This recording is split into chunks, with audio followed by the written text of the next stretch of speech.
Estamos muy contentos de este primer reencuentro del 2022 y por este medio continuamos, ¿no?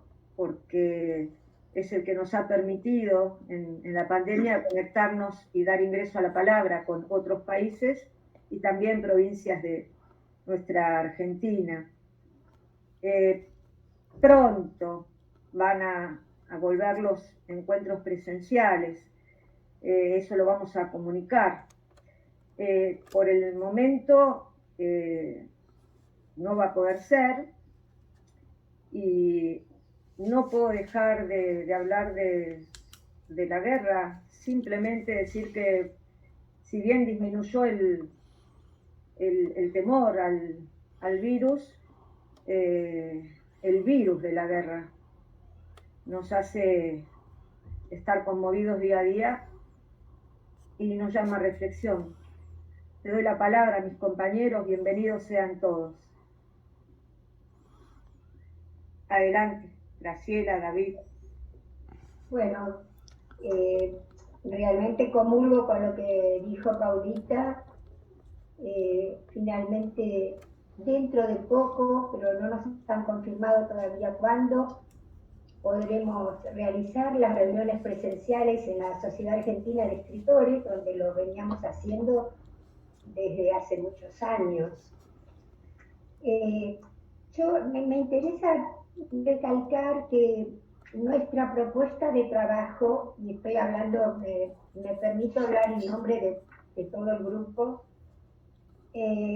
ha sido y seguirá siendo brindarles a todos los poetas, narradores, ensayistas, académicos, un espacio que siempre tratamos de que fuera un espacio de excelencia, porque es lo que ustedes merecen y es lo que el Grupo Literario Marta de París se ha propuesto desde el día 1 y por supuesto con anuencia de Martita, su fundadora y presidenta honoraria.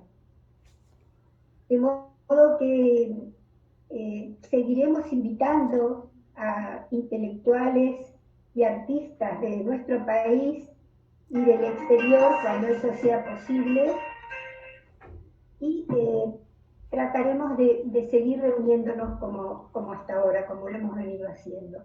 A todos, gracias, porque se hacen posibles estas reuniones solo por la presencia de nuestros invitados en primer lugar y de nuestros amigos que nos acompañan desde, en este caso desde las casas, a través de, lo han venido haciendo en pandemia, y luego lo haremos en forma presencial. A todos, muchas gracias y bueno, nos vamos a seguir comunicando desde ya y sabrán entonces cuándo nos podremos encontrar y darnos ese abrazo que está tan demorado, se ha demorado durante tanto tiempo y se extraña.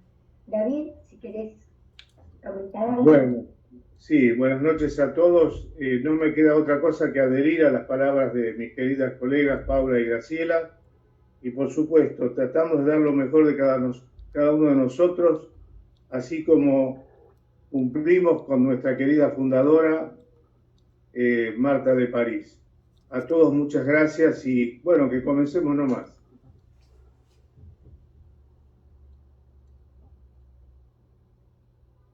Bueno, nuestro primer invitado, tenemos el gusto de tener con nosotros al doctor Marcelo Bianchi Bustos, quien hoy nos acompaña. Marcelo ha sido muy escueto con su currículum, que es extensísimo sin ninguna duda.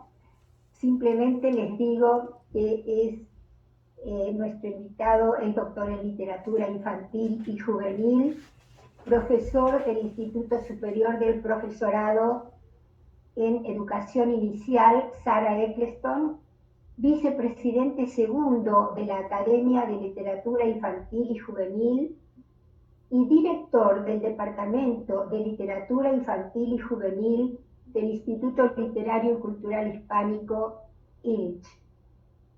Hoy Marcelo nos va a hablar de un tema que conoce largamente, realmente un especializado, va a hablar de Constancio C. Vigil, de sus cuentos para niños a su obra adulta. Adelante, Marcelo, y gracias desde ya por acompañarnos. Bueno, gracias, Graciela. Gracias, bueno, a todo el grupo Marta de París por esta invitación. Es un placer realmente compartir algo de un escritor que me acompañó a mí en la infancia, que lo aprendí a amar cuando era chico, porque esperaba semanalmente la llegada de la revista a mi casa, y todos sus personajes poblaron mi niñez, formaban parte de mis alegrías, mis momentos de ocio, cuando era niño. Y estimo que también los ha acompañado a muchos de ustedes en esa formación como lectores. ¿Qué me pasa con Constancio Vigil? Constancio Cecilio, ¿no? Ese nombre, sé que nunca sabemos de qué es, bueno, de Cecilio, un nombre raro, no tan común en estos días. Yo siento un especial atractivo por aquellos escritores que son dejados de lado y abandonados por el canon literario, por los despreciados, por los olvidados. No sé qué me pasa, pero particularmente digo, hay que dar a conocer su obra de nuevo y hay que volver a leerlos. Y con Vigil me pasó eso. Cuando tuve la posibilidad de hacer un trabajo de investigación, usaba una especialización en el SUMA, lo elegí a Vigil y después seguí lo mismo para mi tesis de doctorado, porque es un gran olvidado de nuestra literatura, a pesar de haber formado a miles y miles de lectores en toda América Latina, también en Estados Unidos, en España. Entonces, si tanto lo leímos, y seguramente ustedes, escritores, lo han disfrutado, yo, profesor investigador, también, tanto mal no nos hizo como para dejarlo de lado, ¿no? Entonces yo pensaba en esto, y eso me llevó a comenzar a incursionar. Comencé a ver qué se había escrito sobre Vigil. Ustedes saben, lo que se había escrito en ese momento eran todas críticas, porque era un empresario, porque él tenía la editorial, porque él publicaba, y porque tenía lo que serían casi todo, tal vez ediciones como una edición de autor. ¿Y qué problema hay? Por una edición de autor, ¿o qué problema es? Tenés la suerte de tener un emporio editorial, es obvio que vas a publicar, pero no se publicaba él solo, publicó a grandes de nuestra lengua. Entonces, Vigil es un territorio muy, muy extenso para investigar, pero yo me meto exclusivamente con su obra literaria, que es lo que me interesa. No me interesa el chisme o otras cuestiones que hacen al personaje, porque soy profesor de letras, entonces mi especialidad es esta exclusivamente. Se dedicarán otros especialistas o pseudo especialistas a investigar otras facetas. A mí me interesa exclusivamente las letras. De él, obviamente, a ver, no vamos a hacer una biografía porque sería tremendamente aburrido. Simplemente para enmarcarlo, él nació en 1876 y murió en 1954, es decir, atravesó, digamos, el final del siglo XIX y los primeros 50 años del siglo XX. De este siglo XX cambalache, ¿no? Como decía Discépolo, con tanta cantidad de cambios, cambios maravillosos, porque claro, le tocó ver el nacimiento del cine, digamos, la radio, la televisión, y comenzar a ver como distintas cosas que realmente impactan de alguna manera u otra en su producción. Lo interesante es que él hacia 1903 ya emigra a Buenos Aires para no volver a irse nunca más. ¿Saben una cosa que investigando que me pareció re interesante? Él no se consideraba ni uruguayo ni argentino. Él, cuando le preguntaban cuál era su nacionalidad, él decía americano. Él decía que su gran patria era la América toda, la América entera. Muy interesante esa perspectiva. También algunos la criticaron porque decía que tal vez tenía que ver con una perspectiva de su industria editorial como para tener éxito. Pero bueno, siempre todo se puede criticar. No me interesa eso, lo que me importa es cómo fue un hombre de avanzada y cómo tuvo esta visión americanista. Él comenzó a dedicarse al mundo de los niños muy tempranamente, con las revistas, ¿no? Ya en 1904 comenzó con una publicación que es prácticamente desconocida, que se llama Pulgarcito. Fue una revista que estuvo solamente 3 años, en realidad, en el mercado. El gran boom comienza cuando en 1919 sale Villiquen, ¿no? Y ahí yo acá tengo una Villiquen que me acompaña, con estas tapas maravillosas, estas ilustraciones que eran realmente increíbles, que el nivel de ilustradores que tuvo Editorial Atlántida es inigualable. Fíjense, acá vamos a tener un vigil dedicado a este mundo de los niños. Obviamente con una mirada muy particular, que hoy en día también es criticado, pero que sin embargo tiene que ver con una mirada con la que yo coincido, que no es tremendamente nociva, porque de repente uno abre las páginas de la revista y te vas encontrando con un cuento, o con las figuras históricas de nuestra Armada Nacional, te vas encontrando con algún cuento, con un poema de Alfonsina Storni, te vas encontrando con una historieta donde se recrea la campaña del desierto. Entonces, cuando vamos viendo las distintas escenas que aparecen en la revista, vamos entendiendo, bueno, ¿qué pasó en estos 50 primeros años? Porque esta revista es de 1954, en nuestro país. ¿Y cómo era hasta nuestro sistema educativo? Si ustedes se acuerdan, uno esperaba ansioso esta revista, pero las revistas estaban a su vez están vinculadas, podríamos decir, con la escuela, las efemérides, los que salían, esas láminas. En este caso concreto, la que yo agarré ahora no tiene una lámina en particular, sino simplemente una donde aparecen deportes. Pero ¿se acuerdan? Aparecían las imágenes del Cabildo, de la Casa Histórica de Tucumán, Cristóbal Colón llegando al continente americano, Sarmiento en alguna escuela, o con doña Paula Albarracín debajo de la higuera. Imágenes que pueden parecer como muy típicas, muy pasadas de moda, pero que en realidad daban cuenta de una determinada manera de concebir al nacionalismo, de concebir al niño, a la educación. Después llegaron los años 80, 90, tal vez la globalización, determinados cambios de perspectivas, que hicieron que todos estos valores, y no me molesta decir la palabra valores, se fueran perdiendo, lamentablemente. Aparecieron otros, pero otros lamentablemente se perdieron.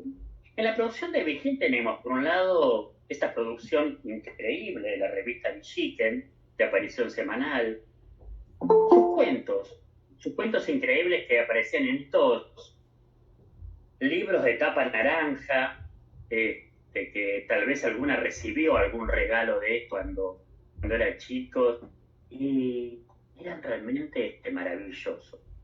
Ustedes saben que esos libros, donde apareció El mono relojero, los ratones campesinos, La reina de los pájaros, La hormiguita viajera, y tanta cantidad de obras que forman parte todavía del inconsciente colectivo de mucha cantidad de adultos, se crearon por un lado, para satisfacer este deseo que tenía Virgil de compartir historias con niños. Y por otro lado, para luchar en contra de otra editorial española que vendía sus libros en Argentina desde fines del siglo XIX y comienzo del siglo XX, que era la editorial Calleja. La editorial Calleja había sido fundada en 1828 por Saturnino Calleja y tenía una manera de distribución parecida a la de Atlántida. Se vendían en los kioscos de revistas, eran libros relativamente baratos, en realidad, pero tomaban como temática la literatura europea, universal, y Virgil dice, son cuentos demasiado violentos. A mí me gustaría escribir para chicos otro tipo de texto totalmente distinto, y ahí comienza a incursionar. El resultado a veces son textos interesantes, otros no tanto, algunos son muy violentos también, los de Virgil, pero tiene que ver con una mirada de época. También Virgil para niños lo tenemos presente en los libros de texto, en los maravillosos libros de texto. Acá, por ejemplo, tengo conmigo a Compañero, un libro de texto. En este caso yo tengo una edición de 1946.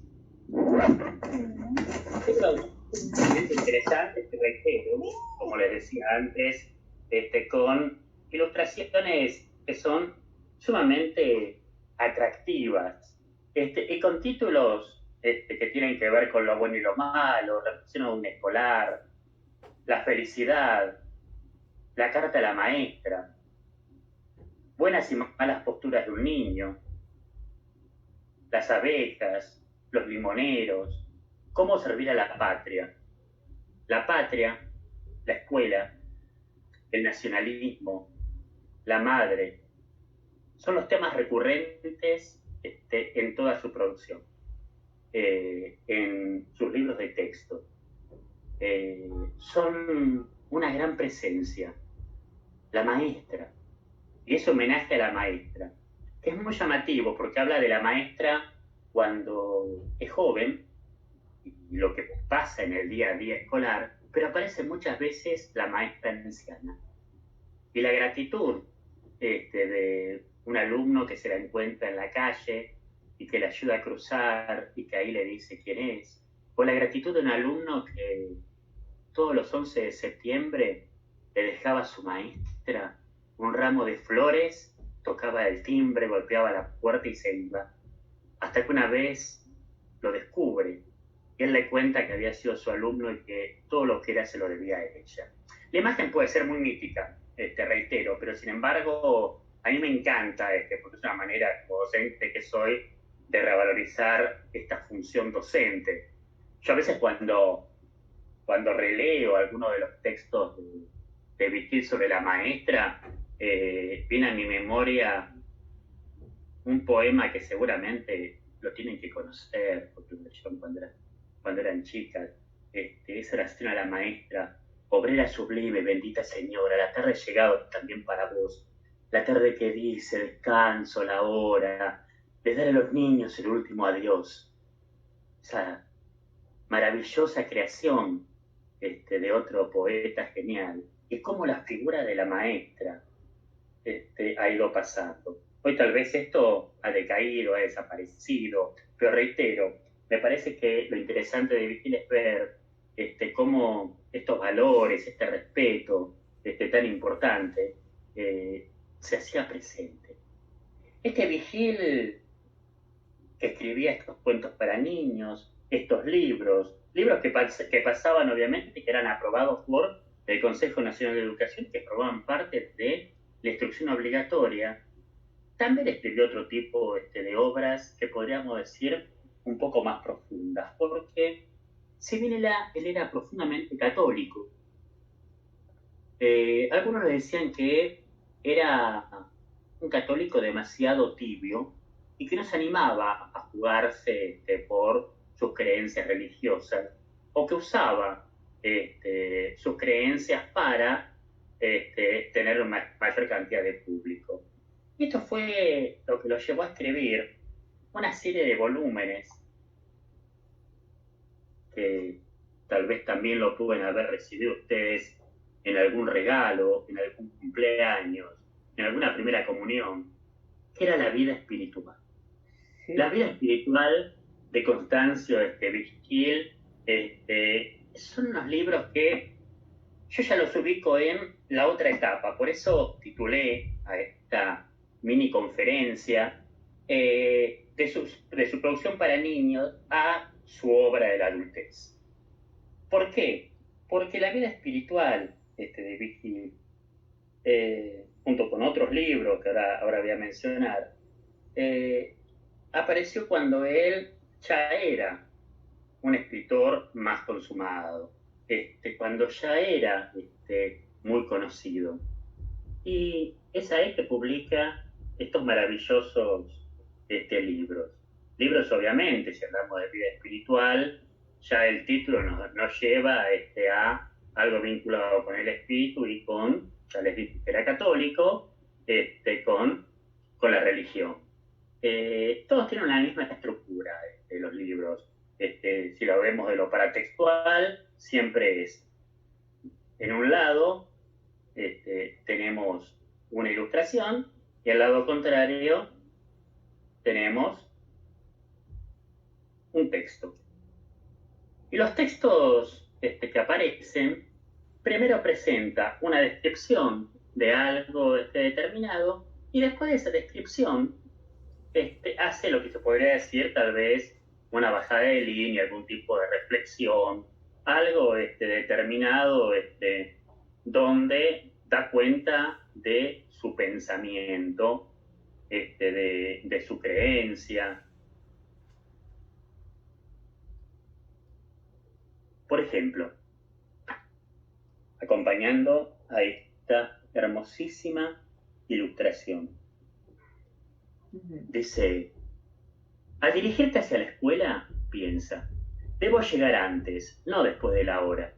Mi falta de puntualidad significaría desorden y desconsideración hacia quienes me amparan y hacia quienes me enseñan. La puntualidad es honradez y lealtad. Ya en clase piensa, necesito aprender cuánto en la vida me será indispensable. Mi bondadosa maestra se empeña para que yo llegue a ser una persona de provecho. Al regresar de la escuela piensa, aprendí un poco más. Luego, valgo un poco más que ayer. Gracias, Dios mío, por este nuevo bien que me has concedido. Entonces, como yo les decía, una descripción y después una reflexión y siempre alguna referencia a la divinidad.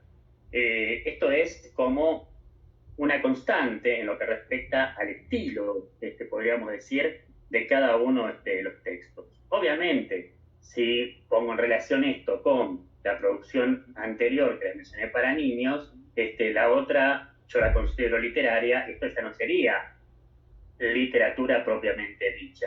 Estamos hablando de otro tipo de texto, es decir, más bien catequético, es decir, teníamos que ver, digamos, dentro de qué tipo de texto podríamos llegar a clasificarlo. Pero no me preocupa mucho eso. Lo que me parece interesante es el recurso y cómo él va cambiando y va utilizando otro tipo de discurso, tal vez un poco más jugado, comprometido.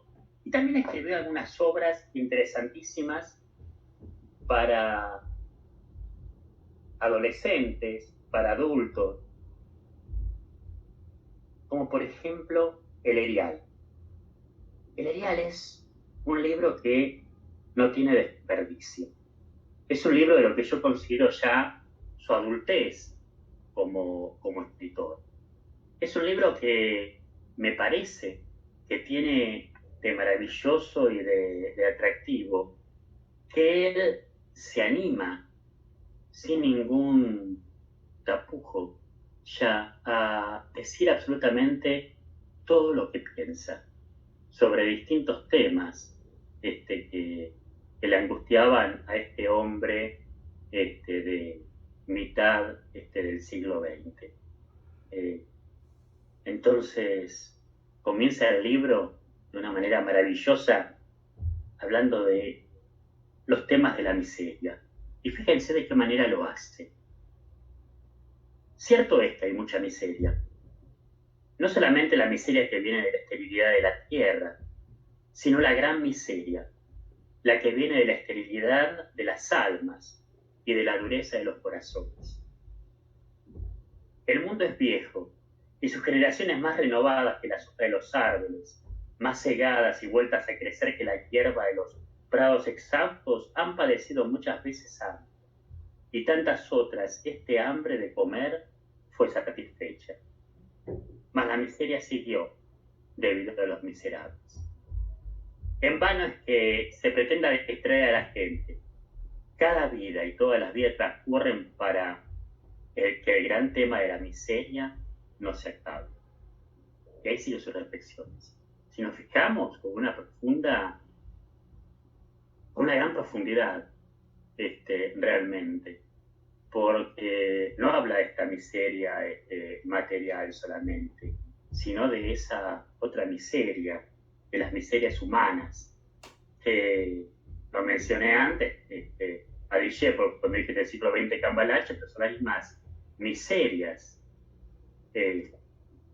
que ahí él describe. Discépolo lo dijo de una manera, tal vez más existencialista, yo lo vinculo siempre con Sartre, al gran Discépolo, y aquí Virgil lo hace sin ningún tipo de amparo, de tapujo, directamente. Él les habla en este libro que reitero, si no lo han leído, busquen en su biblioteca y capaz que en algún rinconcito puede llegar a estar, porque capaz que está perdido por ahí. Pero aparecen algunas parábolas, algunas plegarias, cartas al pueblo que no tienen desperdicio realmente, sobre cuál es la misión que él considera. Recién un colega, si no me equivoco, Jorge, porque estaba hablando y alguien escribió algo, decía, yo recuerdo haber leído con el libro UPA. Y sí, UPA también forma parte de sus grandes materiales. En este caso, fue todo un dispositivo preparado para la lectura de los niños, para que se aprendiera a leer y a escribir de una manera muy atractiva y con el método similar a lo que era la palabra generadora, que todos hemos aprendido con este método tal vez un poco primitivo, ¿no? Donde vamos aprendiendo esas vocales, esas consonantes, oraciones muy cortas. Yo recuerdo también cuando era chico y tardaba en alfabetizarme, que una tía me regaló el libro UPA, que lo tenía en la biblioteca de su casa. No sé a qué familiar había pertenecido, pero ella, recuerdo que me dijo, con este libro vas a aprender a hacer bien las letras y vas a aprender a escribir. Me acuerdo que la letra F la aprendí a hacer mirando al libro UPA. Entonces, él proponía un método muy particular. Fue asesorado por algunos docentes, pero fue una manera como bastante intuitiva en la enseñanza que él proponía. Ustedes saben, lo interesante de UPA es que es un libro que fue reeditado. La última edición de UPA es del año 2018. Hasta hace, ya digo, 4 años. Esto es increíble y fue un boom editorial. ¿Por qué? Porque tantas generaciones se formaron con el libro UPA que cuando salió, muchas abuelas quisieron comprarlo para sus nietos, para sus sobrinos, para que ellos también aprendieran a leer, a escribir, utilizando este método. Y es un libro que no sufrió en realidad este cambio. Yo tuve la suerte de decir, la última edición de UPA del 2018, tengo la primera edición que me la regalaron, una amiga me la regaló, y una tercera edición del libro que me compré este verano, como para hacer una especie de estudio, se llama de crítica genética, donde se van comparando las versiones para ver qué cambios hubo y demás, y excepto algún puntito, alguna coma, y obviamente las ilustraciones que se fueron ayornando, fueron cambiando un poco, pero lo que es el texto propiamente dicho no se ha modificado. Sí, en la última publicación ha habido un cambio en las ilustraciones porque se consideraba que las primeras ediciones eran un tanto machistas lo que respecta a las ilustraciones, porque aparecía lo que era una división sexual del trabajo. Entonces la mujer aparecía realizando actividades domésticas, entonces se modificó eso como para sacarles digamos, el trapo de piso, la tabla de lavar, como una serie de elementos que hasta están pasados de moda, más allá de la cuestión genérica, porque ya ni siquiera existían las tablas de lavar la ropa, ¿no? Entonces aparecías en las ilustraciones y era como gracioso y tal vez era tampoco significativo para un niño. Ese fue el único cambio, ya digo, pero que lo considero menor, no que desprecie las ilustraciones, pero lo importante y el fuerte tiene que ver con esta cuestión del texto en sí. Mencionaba también el colega, Mangocho, mencionaba Marta y Jorge. Es infinita la cantidad de libros que podemos llegar a enumerar. Lo interesante es que es un terreno sumamente fértil para leer, para analizar, para repensar. Lamentablemente, como le decía al comienzo, hay muchísimo desprecio por su obra, muchísima ignorancia y muy poca gente que se dedica a estudiar la producción de estos escritores que escribieron en este periodo. Yo tengo fascinación por el periodo 1900-1950. Es a lo que me aboco a investigar. Por eso, bueno, ahora estoy con la obra de Lanús, estoy con distintas cosas leyendo, tratando de pensar, porque, reitero, es un periodo maravilloso de nuestra historia, pero tanto nuestra historia política, porque, bueno, se ve atravesada hasta por el primer golpe de Estado, y otras tantas cosas, sino lo maravilloso es por la historia cultural, por lo que pasó en la cultura. Pensemos que son los 50 primeros años donde aparece Borges, donde aparece Alfonsina, donde aparece Tallón, donde aparecen nuestros grandes escritores que nos marcaron. Y en ese contexto aparece este maravilloso Vigil, que era un personaje totalmente polifacético. Entonces, ahí es donde yo me voy metiendo en esta obra y la intento analizar y desmenuzar cada vez más. Él en sus escritos da cuenta de un conocimiento que tiene de la literatura, del Evangelio, de la Biblia. No lo menciona directamente, o a veces sí, pero a veces parafrasea, dice las cosas de otra manera. Esta cuestión intertextual que va apareciendo es sumamente rica. El diálogo que va haciendo con otro tipo de textos, donde él va creando. Él hace una trampa muy interesante. Ustedes saben que escribió una serie importante de cuentos, pero y los cuentos los fue agrupando en distintas colecciones y después los reagrupaba en otra y en otra. Era como muy hábil también, porque decía, este cuento que lo pensé para que aparezca, que salga publicado con este cuento X, ahora podría salir con este otro. Entonces intentaba, después de 5 o 6 años, reeditarlo y siempre era un éxito. Pues si nosotros leemos las tiradas de sus libros, vamos a encontrar con algunas sorpresas realmente interesantes. Porque vamos a ver, por ejemplo, uno de los libros. Primera edición, 5.000 ejemplares. 7.000 la segunda. Voy leyendo así. 10.000, 3.000, 3.000, 5.000, 10.000, 10.000, 51.000, 70.000 ejemplares. Fíjense cómo iba subiendo, y todo esto obviamente, como yo le decía, son libros que llegaron a bibliotecas, que formaron lectores, que formaron niños. Muchos de nosotros que amamos la literatura, reitero, nos formamos gracias a un escritor como él y a tantos otros, ¿no?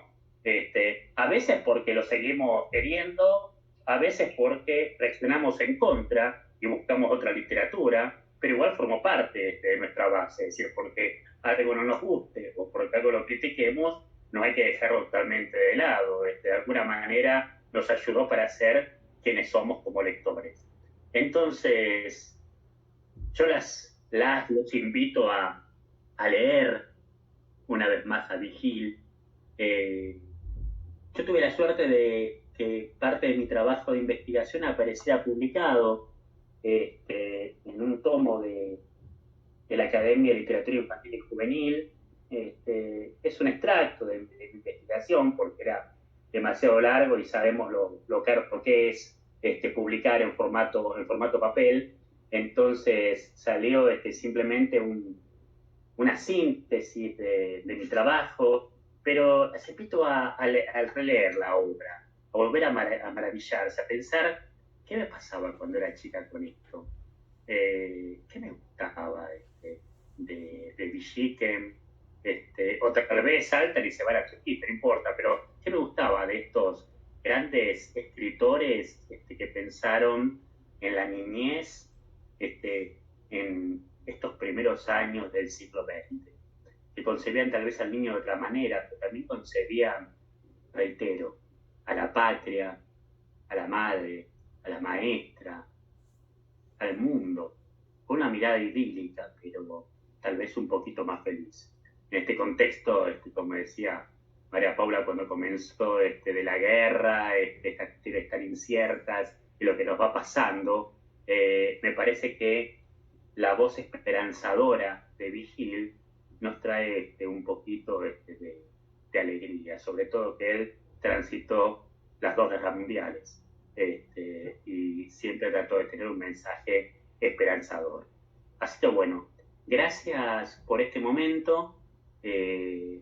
Simplemente quería compartir esto. Las cosas a veces me salen desprolijas porque tengo una costumbre. Yo improviso, yo no soy jamás de armarme un guión, porque no soporto estar atado a algo.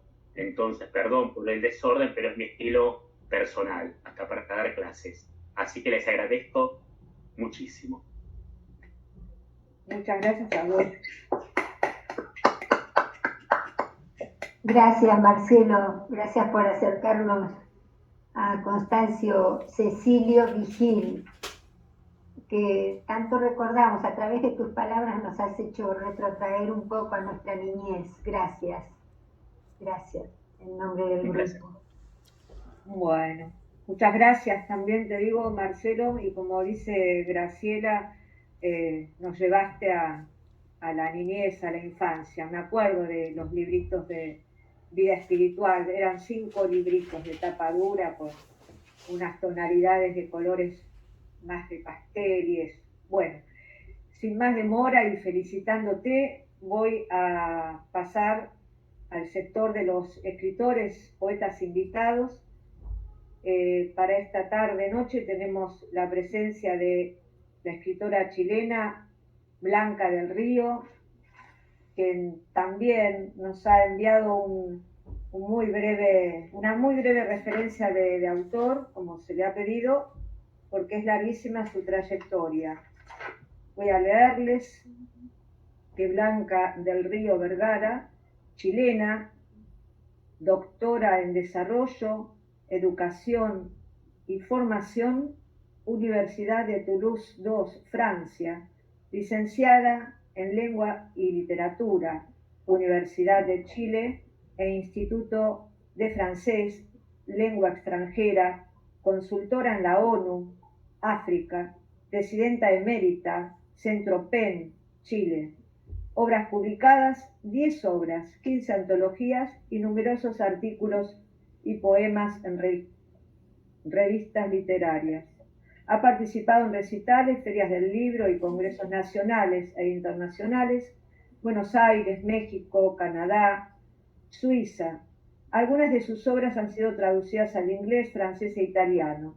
Habla y escribe español, inglés, francés, y entre sus obras recientes, creo que es una novela, corregirme si me equivoco, es Vivir en África, segunda edición, 2019, Resistir, antología poética, Centros PEN de América Latina, 2020, Imágenes creativas en imprenta, ediciones Mar del Plata, 2022. Con ustedes, Blanca del Río, adelante con tu poesía y gracias por acompañarnos.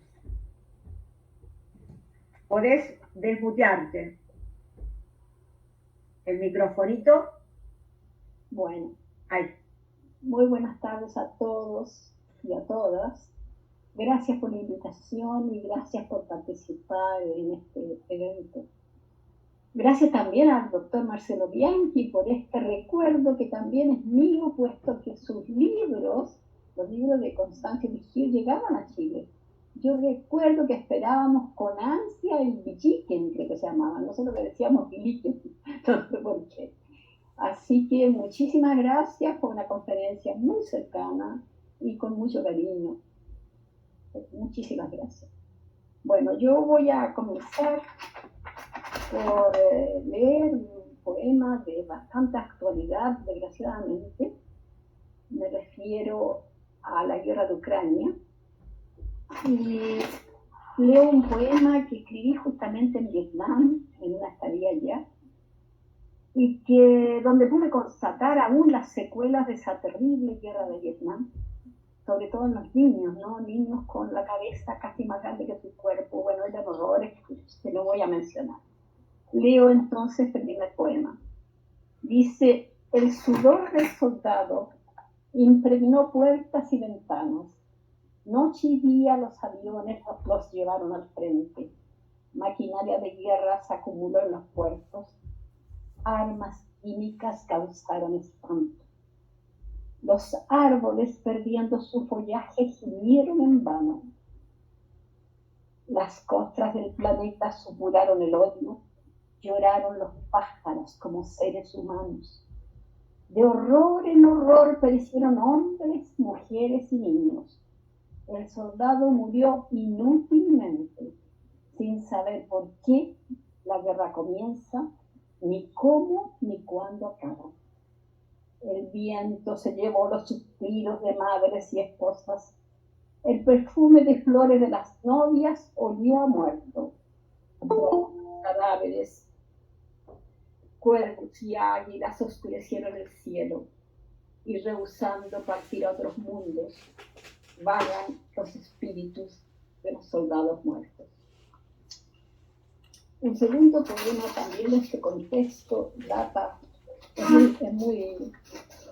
hace muy poco tiempo, ¿no?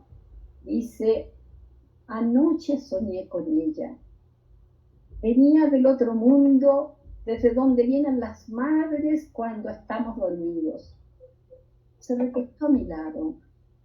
¿Qué tienes?, susurró a mi oído. Otra guerra, gemí. Separan a padres de esposas e hijos. Ella me explicó verdades profundas, ancestrales. Hoy desperté de madrugada. Son frescas las mañanas en marzo. Se escuchaba cantar a los pájaros. Era un canto alegre, sereno, y yo estaba tranquila. Paso luego a un poema con otro tono y otro ritmo. Me invitaron a un homenaje a García Lorca y me pidieron que escribiera un romance.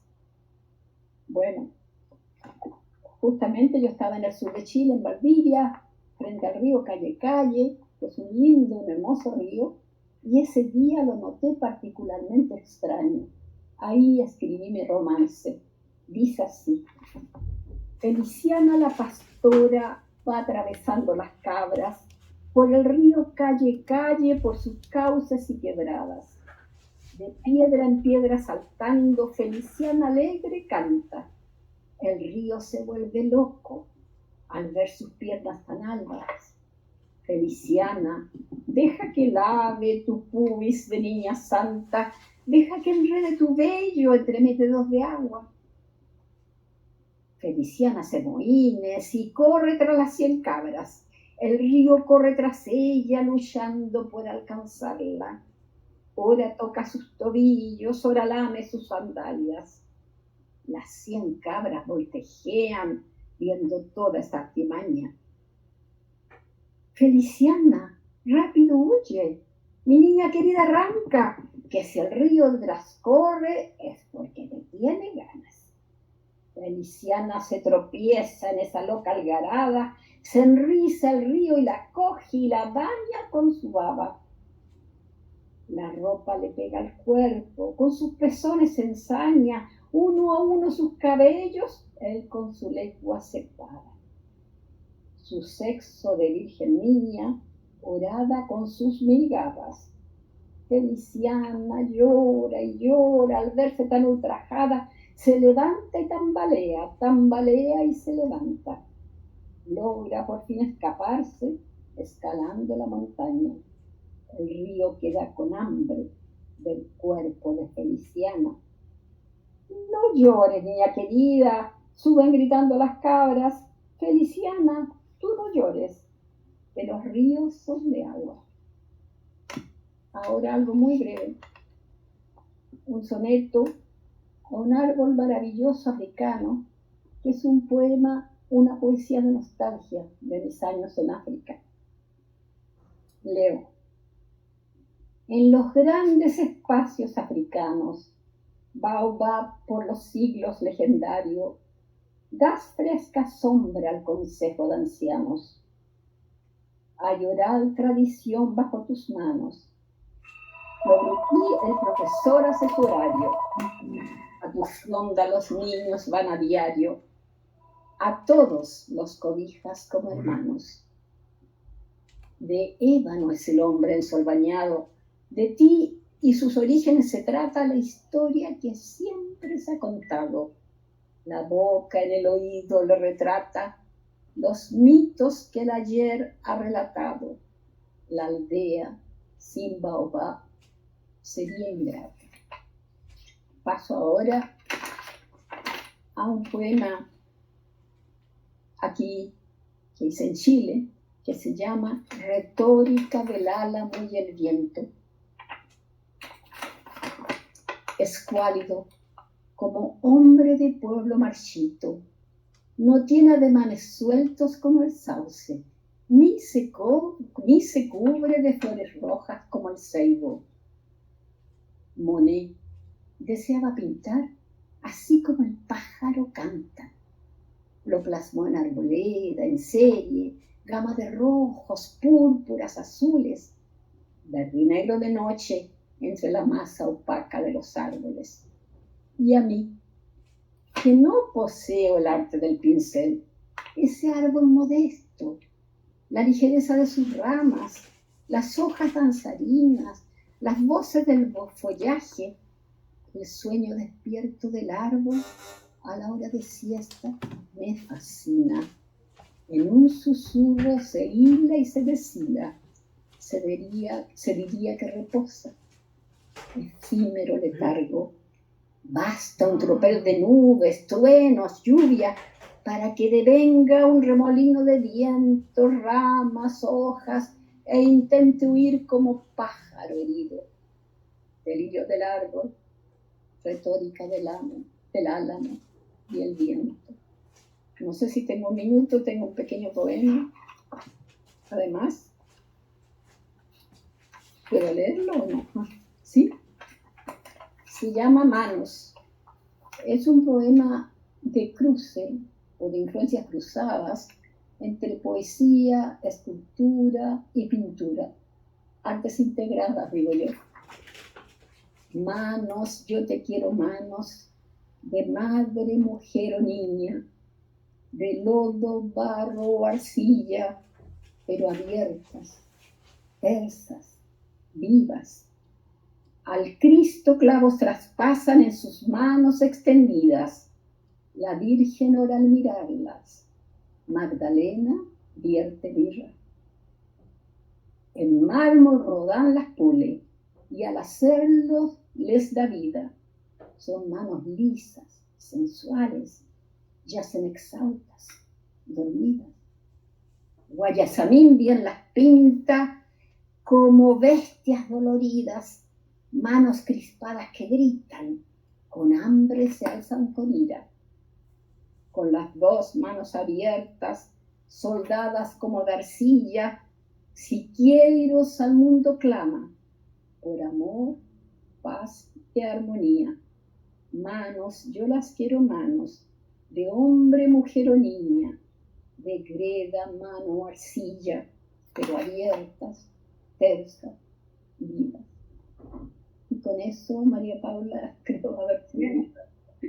Muy bien, muchísimas gracias. Muchas gracias a ustedes. Placer oírte, tan variadas poesías, que eso sí que recrea realmente la vida espiritual. Así que bueno, seguimos adelante. David, ¿alguien tiene prendido su micrófono? ¿Lo puede desactivar? Gracias. Bueno, gracias, Paula. En primer lugar, felicito a Marcelo y a Blanca, realmente brillantes ambos. Y ahora tengo el placer de presentar a Mariel Monente. Buenos Aires, Argentina, escribe poesía, narrativa y teatro, gestora cultural, correctora literaria y compiladora, jurado de preselección del certamen Manuel Mujica Lainez 2009-2016, mención extraordinaria mundial Donsai de Poesía Italia 2015, segundo premio Paco Urondo 2017, distinción Zona de Arte 2017, Pluma de Oro 2019, Abrazo de Voces, segundo premio en Poesía hacia Ítaca 2019. En publicaciones, Poesía Donde Anido, Cordel, Lo que Precipita, Sombra de Cóndor, Sutura, Casa Ciega, Acaso lo Fugaz y Hay Ojos en el Agua.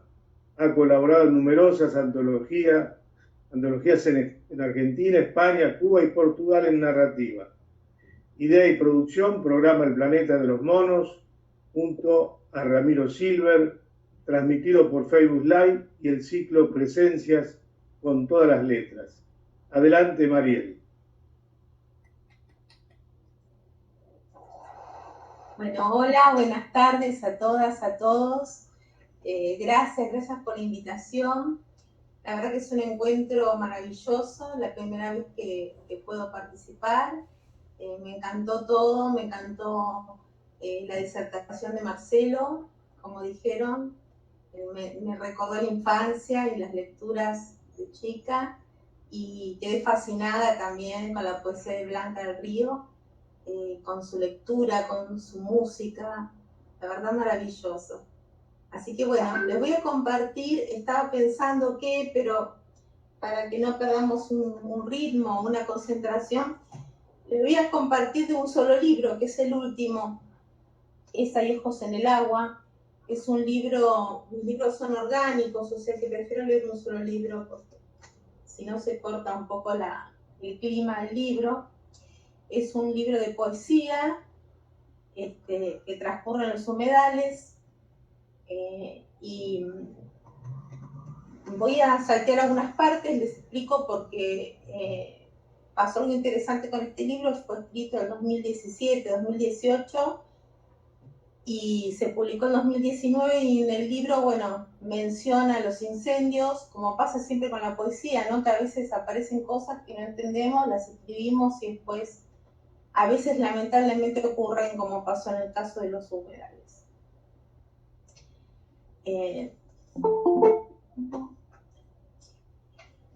La veo venir, como una ninfa de mórbida blancura, trae el sonido acuoso de los humedales, la visión extasiada de los verdes y el temor que producen los tapires cuando nadan a su lado. Trae demasiado para su breve cuello, para su edad temprana. llega con pies húmedos, descalzos y pasos tan silenciosos. No lleva cueros ni pieles, solo su tersura, los senos pequeños y en punta, conos donde beber el hambre del mundo. Tan rosa el pezón, tan erguido, solo su piel y el levadizo altar de su abdomen. Pan de ausencia, vino agrio a la espera. Entre sus piernas nace un vellón de oro. El sol pronto saldrá y se humedece. Se levanta la brisa, es erecto su seno y brillante la planicie de su espalda. Para no dormirse, entre las cañas azules de la mañana, sus ojos son cántaros, listos para llorar toda la pena del mundo. Mariposas azules en la languidez de su voz, como un aleteo de sostenida ansiedad, vibra esquiva, soltando de a poco los acordes de un adiós. Azul es su misericordia. Casi no hay hambre. Las pequeñas manos recogen flores amarillas entre los juncos. ¿Cuál será el sabor de los pétalos de su corola liviana? Al paladar se pegan por el lado áspero y dulce. Queda el sabor amargo del polen que ya no podrá engendrar ni ser viento.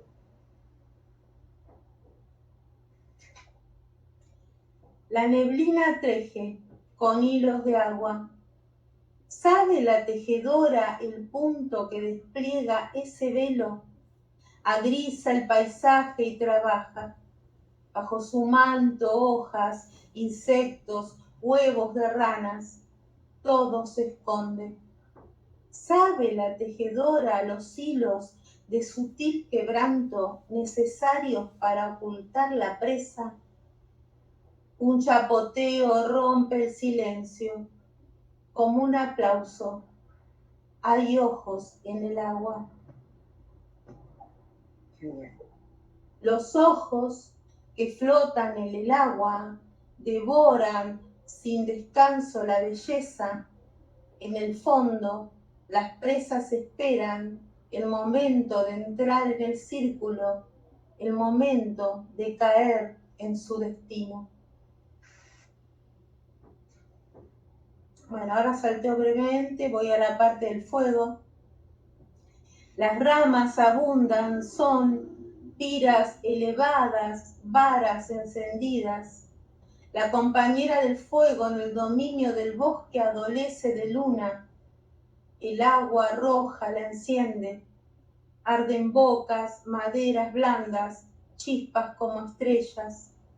Troan, aúllan, huyen indefensos ante su ardor fascinante. Todo lo consume la ardiente devoción.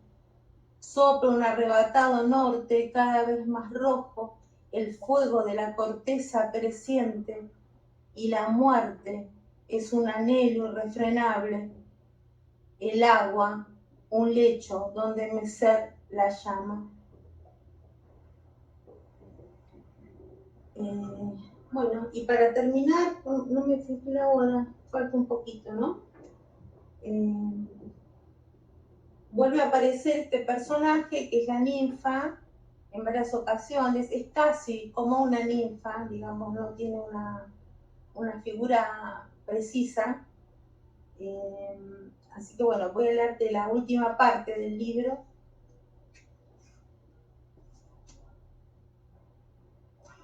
El lomo dorado de un pez salta en el ocaso, sonrisas de sal en las pirañas. Si no puede ser rayo o estela, copula con la lluvia, se derrama en los soles anegados de reflejo, se enciende para siempre.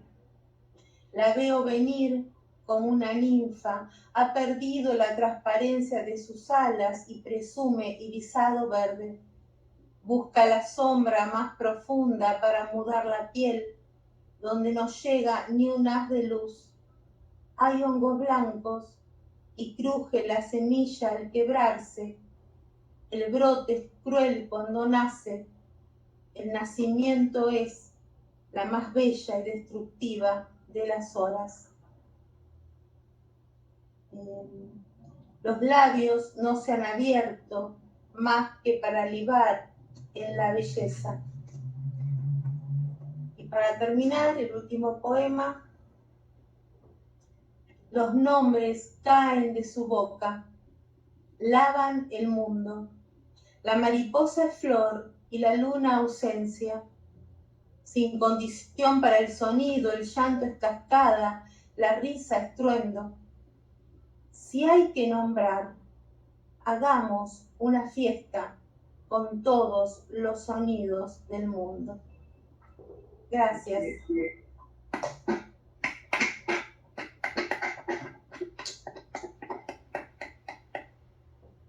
Gracias, Mariel. Hermoso todo. Gracias a todos. Brillante, te dice David, ¿no? En los mensajes que no podemos leer todos porque nos distraemos. David, Bueno. Sí. Gracias a todas, a todos. Gracias. Gracias a vos. Bueno, damos ahora el último bloque que nos va a presentar Graciela. ¿Podés desmutearte, Graciela?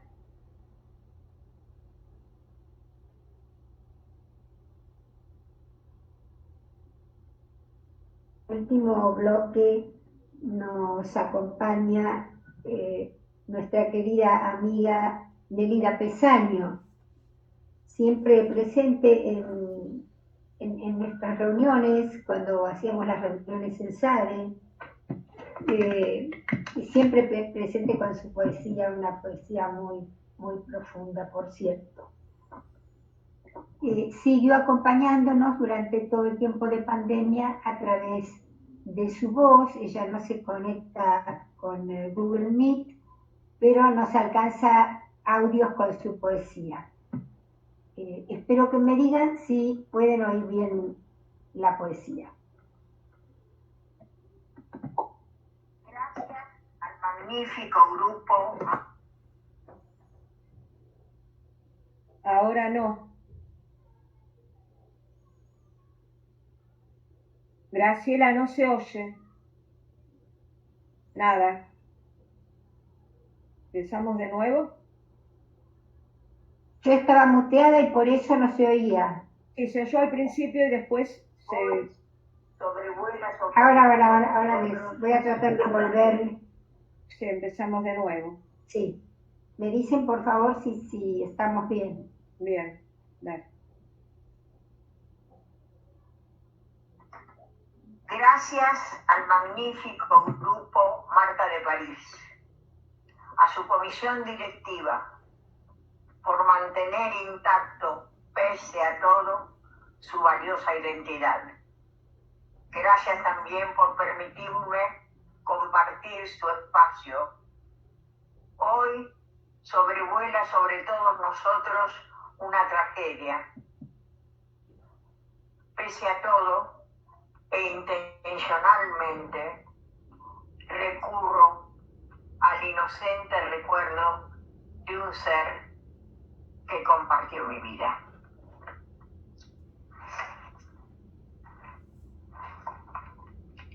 Zafiro,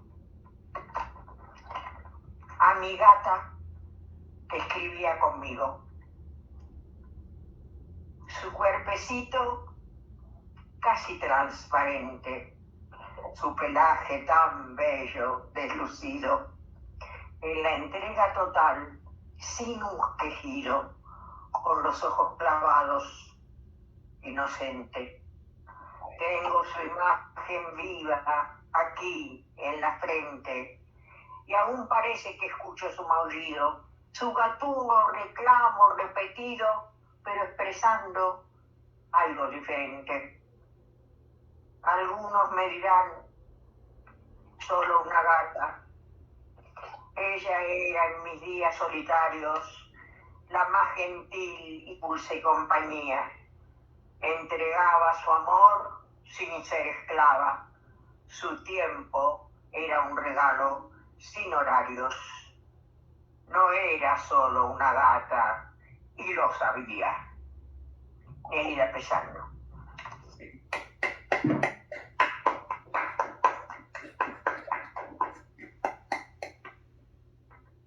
Nuevamente, gracias a Nelida por acompañarnos.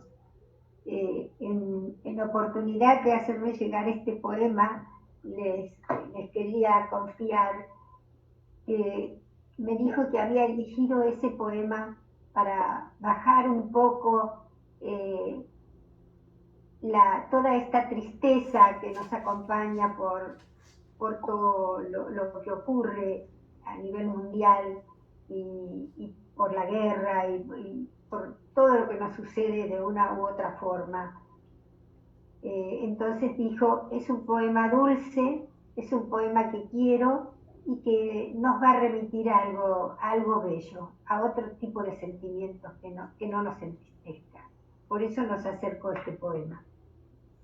Claro, sí, también estoy pensando en que acompañó un poco la disertación sobre Constancio C. Gil de Marcelo, digamos, para una continuidad en la temática de niños. Es claro. Una última poesía, así que se prestó también a eso y bueno, estamos agradecidos, ¿no? A Nelida. Yo diría lo mismo, tenemos que volver a lo que decía San Exupéry en El Principito, ¿no?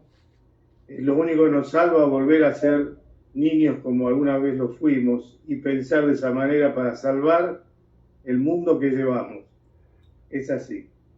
Y con respecto al estado de guerra, no nos olvidemos que esta es una guerra muy visible, pero en las últimas décadas no ha parado de guerrear en varios puntos del planeta. Lamentablemente es así.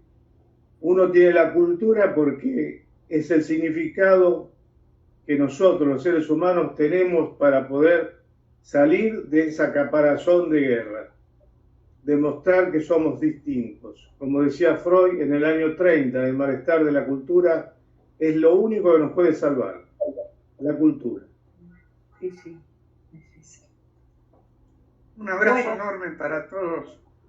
Estamos entonces, gracias Sebastián y Ramona, y gracias a todos ustedes, los invitados y quienes nos han acompañado como tantas veces. Damos por finalizada la reunión. Gracias a todos, los quiero. Un abrazo. Gracias. Gracias. Por favor, gracias a todos ustedes. Gracias a la fecha próxima es el miércoles 27 de abril. Sí, perfecto. Y después de ahí veremos cómo hacemos con el resto. Ya van a recibir. Gracias. Gracias. Un abrazo a todos. Gracias por habernos acompañado.